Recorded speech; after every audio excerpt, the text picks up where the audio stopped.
श्री गुरु चरण सरोज रज, निज मनु मुकुरु सुधारि। बरनौ रघुबर बिमल जसु, जो दायक फल चारि। बुद्धिहीन तनु जानिके, सुमिरो पवन कुमार। बल बुद्धि विद्या देहु मोहि, हरहु कलेस विकार।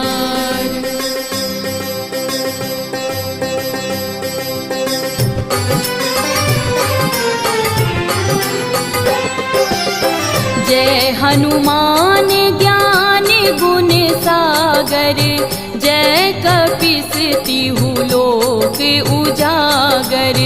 रामदूत अतुलित बल धामा, अंजनी पुत्र पवन सुत नामा।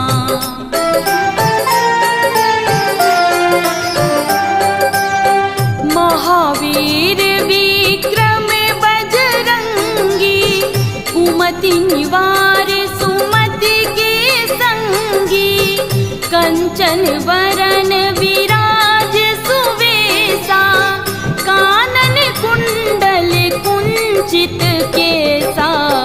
हाथ वज्र और ध्वजा विराजे, कांधे मूंज जनेऊ साजे। शंकर सुवन केसरी नंदन, तेज प्रताप महाजगवंदन।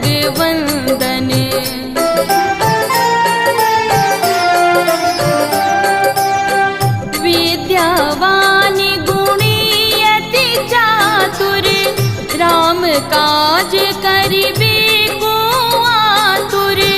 प्रभु चरित्र सुनिबे को रसिया, राम लखन सीता मन बसिया।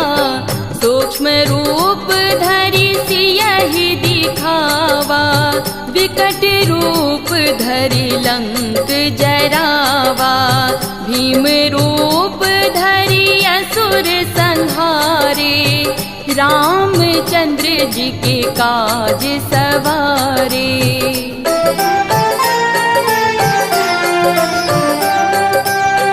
लाए सजीवन लखन जियाए, श्री रघुवीर हरषि उर लाए। रघुपति कीन्ही बहुत बड़ाई, तुम मम प्रिय भरतहि सम भाई। सहस बदन तुम्हरो जस गावे, अस कहीं श्रीपति कंठ लगावे। सनकादिक ब्रह्मादि मुनीषा, नारद सारद सहित अहिसा।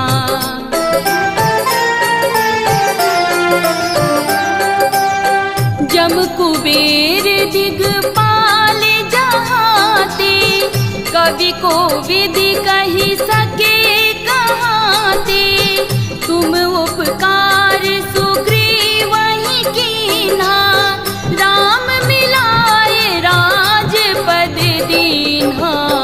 तुम्हरो मंत्र विभीषण माना, लंकेश्वर भय सब जग जाना। जुग सहस्त्र जो जन पर भानु, लील्यो ताहि मधुर फल जानू।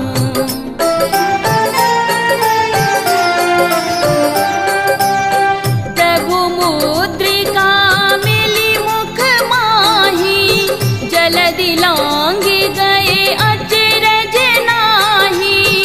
दुर्गम काज जगत के जेते, सुगम अनुग्रह तुम्हरे तेते। राम दुआरे तुम रखवारे, होत न आज्ञा बिनु सब सुख लहै तुम्हारी सरना, तुम रक्षक काहू को डरना।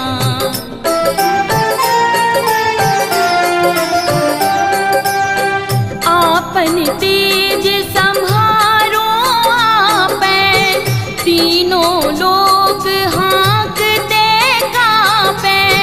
भूत पिशाच निकट नहीं आवे, महावीर जब नाम सुनावे।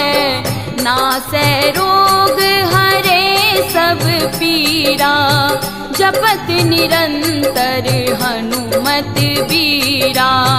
संकट ते हनुमान छुड़ावे, मन क्रम वचन ध्यान जो लावे।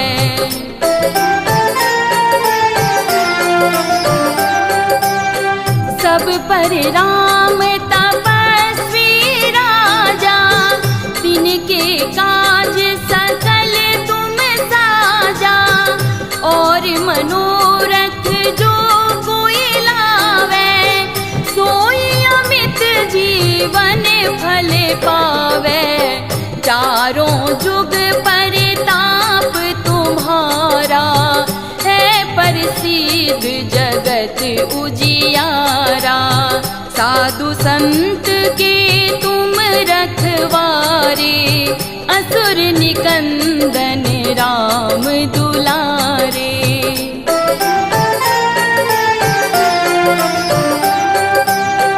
अष्ट सिद्धि नव निधि के दाता, असवर दीन जानकी माता।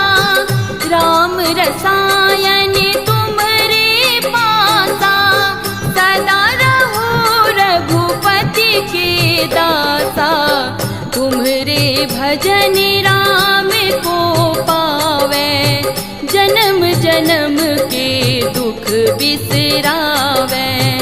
अंत काल रघुबरपुर जाई, जहाँ जन्म हरि भक्ति कहाई।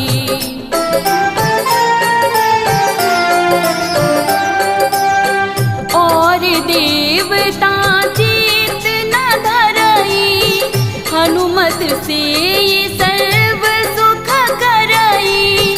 संकट कटे मिटे सब पीरा, जो सुमिरे हनुमत बलबीरा। जय जय जय हनुमान गोसाई, कृपा करहूँ गुरुदेव की नाई। जो सत बार पाठ कर कोई, छूटहि बंदी महा सुख होई।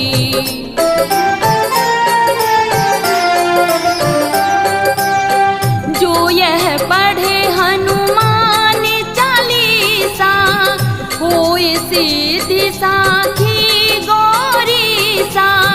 तुलसीदास सदा हरि चेरा, कीजे नाथ हृदय महडेरा।